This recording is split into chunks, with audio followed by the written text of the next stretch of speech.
Welcome to nu210. My name is Don Hubbard. I'm an assistant professor in the nursing program here at Louisiana College. First, I'd like to ask that you make sure and read your syllabus in its entirety. It's available on the portal at Louisiana College. It is very important that you maintain all of your logins and passwords and keep them in a safe place, as that you are responsible to use these and to keep track of them throughout the nursing program. You will need to write them down or store them in a safe place, such as on a flash drive or in a safe in your home, because we want you to be able to access any of the online tools at any time. The instructors will not be responsible for you logging in onto the online sites. For Louisiana College, you were responsible to keep track of your logins and passwords. Please make sure you read the syllabus for this course in its entirety, and please be sure to read the reading assignments in the Catalano text, as they will be very important in you succeeding in this course. The thing about taking an online course is that you are responsible for your success. When you succeed, you will be the one that reaps the rewards of your success. If you fail to follow the guidelines in your syllabus or meet the criteria, then it is your responsibility, and it's only upon you. We ask that you take responsibility for all of your work, for your success and your deficits. And let's be careful not to blame anyone else any time that we fall short, but accept constructive criticism, make adjustments in our behavior, in our study habits, and then give it another try. Let's go ahead and proceed with lecture number 1. Dr. David Sharp is to receive credit for putting these lectures together. He composed them last year, and we continue to use them to provide consistency from semester to semester. This week's lecture addresses the question of what is a nurse. Please follow along in your PowerPoint slides that are provided for you as handouts in the LC portal. So first of all, take a look at this question and consider it. What exactly does a nurse do? What do you think a nurse should do? What have you seen nurses do in your experience in the healthcare system here in the United States? Pause the vocal recording for just a few minutes and consider that question. What does a nurse do? When you're ready, push play again. Now we're going to ask you to take a piece of paper and a pencil or pen and just draw a picture of a nurse. This doesn't have to be something that is full of detail or very artistic. Just in your mind, pull up a picture of what you think a nurse looks like and then put it down on your paper. Go ahead and pause the recording and take a few minutes to do that, and then press play again. Now, how did you draw your nurse? Some people, it may be only a stick man. Some people can draw very detailed, elaborate portraits of a nurse. Does your nurse have a cap? Was your nurse a male or a female? Did your nurse have a needle or a stethoscope or some type of equipment? And then, as we pose the first question, what does a nurse do? In your mind, what does that nurse accomplish? Do you think of nursing as a job, an occupation? Or have you gone as far as to say that nursing is a profession?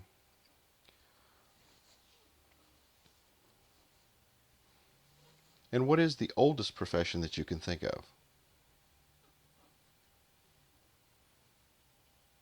Now take a piece of paper and make a list of some of the professions that you all can think of, that you recognize. such as physicians, attorneys, politicians. Do you include nursing in that automatically? Or have you ever thought of it as a profession?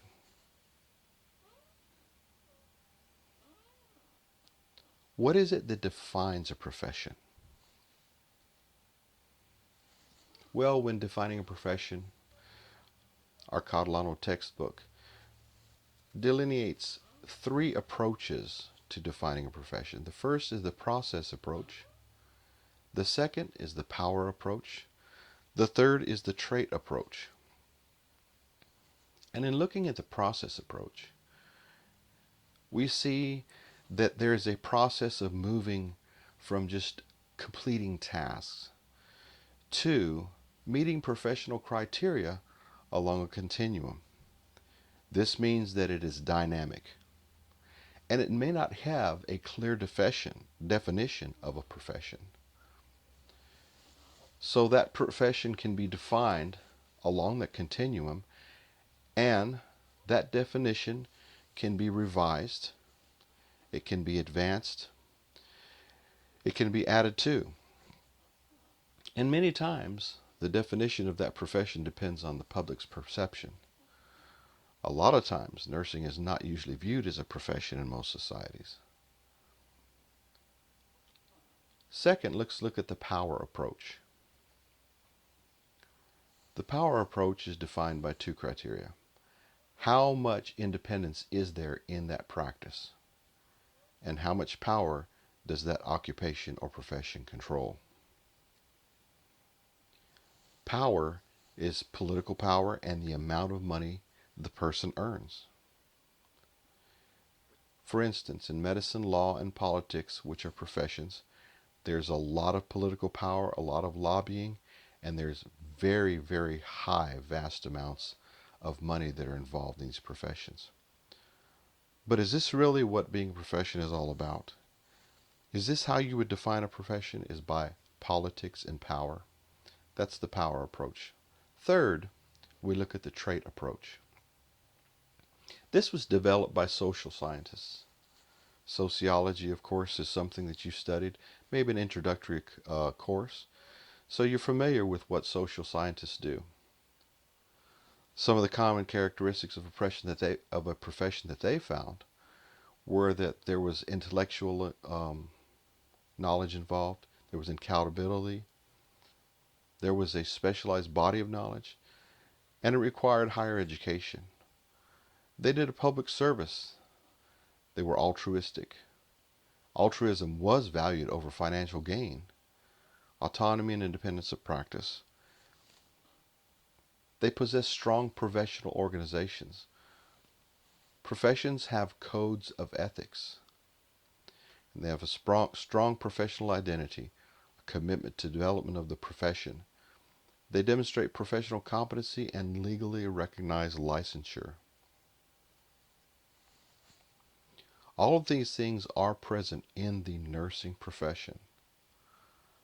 Take just a few minutes and review the material in Catalano that is related to this trait approach. Now, does nursing meet all of these criteria? Some of them, most of them, but maybe not all of them. We do have intellectual functioning. Most nursing tasks we might consider to be menial, but there is an advanced degree of assessment that is required. And some of these tasks that we perform, they demand a high level of skill. And the individual is held responsible and accountable. We as nurses, as professional nurses, are accountable for our practice. We are individually accountable as well as our institutions are accountable for our practice. We do have a body of knowledge that's special to us. We call it nursing science. We use evidence-based practice. And we also set our qualifications in varying degrees and levels, such as associate degree, bachelor's degree, master's degree. The evidence-based practice is something that we've adopted that we think is very important. How do other professions use evidence-based practice? How about the topic of public service or altruism? We in nursing, we believe this is very, very important. And you won't find a lot of rich and famous nurses, but you will find a lot of nurses that care and are compassionate and always seek to do the best for our clients. That's very altruistic. We volunteer a lot for the public service, not getting paid, such as Red Cross nurses. We are very well organized. We do have a strong representation. We have organizations that exist, but they're not very powerful. And the membership fees are quite low, ranging anywhere from $200 to $300 or $400 per year to belong to those organizations. And they do participate in political events. We do have codes of ethics. Not just one, but several exist. Sometimes codes of ethics are defined by the institutions that nurses work for. Sometimes they're defined by the state boards or the nurses associations themselves. We do have to obtain professional licensure through our individual states, and we have laws and regulations that govern that licensure.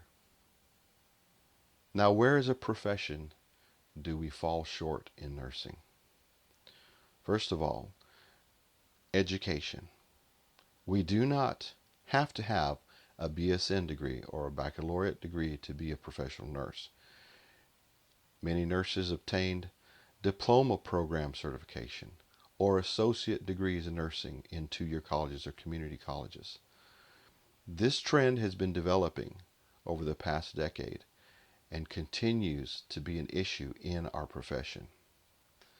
And of course, we believe that there is some degree of autonomy or independence of practice. But we are in many cases still viewed as being subservient to physicians. But we are an independent and interdependent discipline. Professional identity and development. What do you think? Is it a job or a career? Is it a profession? Sometimes this is ambiguous. Sometimes we can't really define this.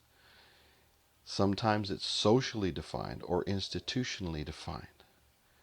But as a whole, we see our field of practice as a profession. But it also is our job and it is our career. Now let's look at empowerment. Empowerment is the increased amount of power that an individual group or a group is given or gained. Historically, nurses have not had a lot of power. We're not comfortable seeking power, and others don't want them to have it. Who could you think of that would not want a nurse or the profession of nursing to be powerful? And history has shown that there is a lot of tension, friction, and there have been a few battles over this concept of power in nursing. What is empowerment? Defined by Catalano text, it is the ability or capacity to exert influence over another person or group of persons. But it is a dynamic relationship. It changes. It doesn't remain static. If one person exerts power, the other gives up some power. And this might not just be persons, this may be groups or organizations or other professions. We in nursing deal with many other professions. That's why we call it interdisciplinary practices.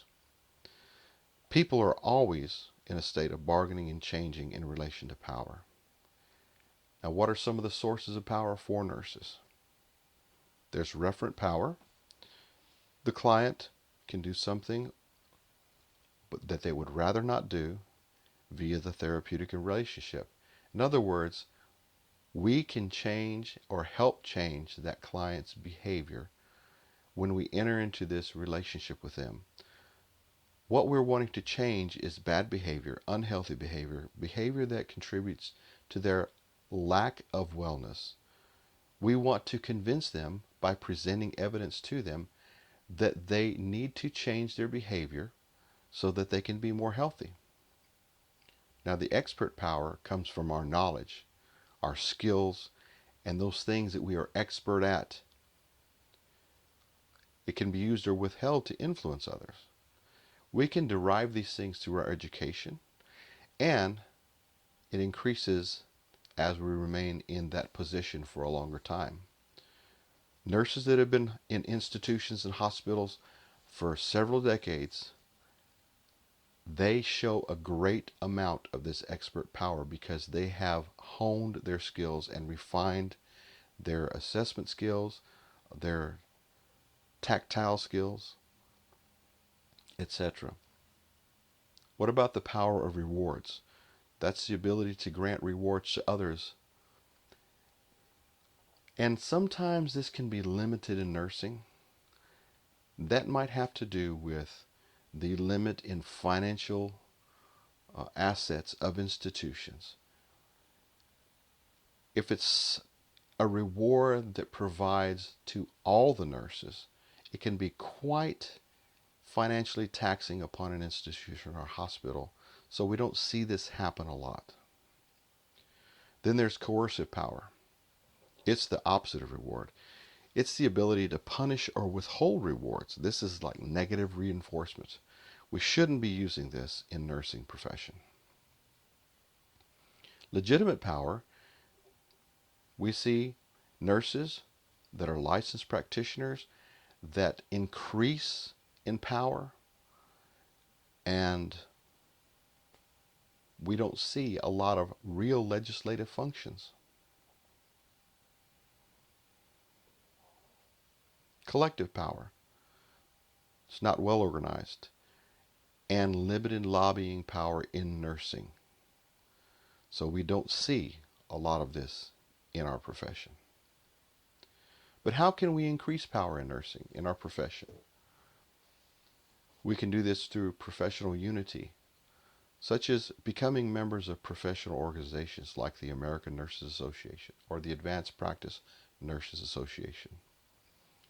We can become politically active, but we usually don't put this on the agenda for our institutions, for our organizations. We don't really encourage it in the workplace to be politically active. Some nurses are more proactive in the political arena than other nurses.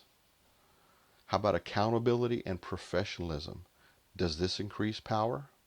Because we do hold ourselves accountable and we do demand that we behave in a professional manner. Networking is a thing of the current technology that we have.